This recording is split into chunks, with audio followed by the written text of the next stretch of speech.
In this guide, you'll learn how to fix Alienware command center not opening.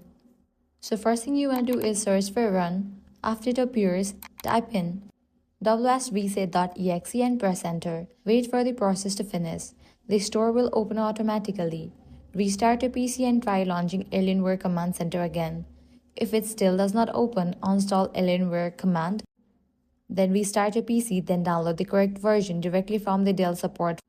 For exact Alienware model, do not install Alienware Command Center directly from the Microsoft Store. After installing from Dell, reboot your system and open the app. Microsoft Store services will run in the background, which is normal.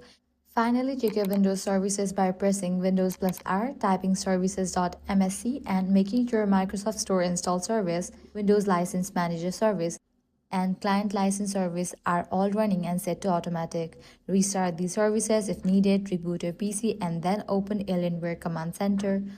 And that's it. If this guide was helpful, do not forget to like, share, and subscribe. Thanks for watching.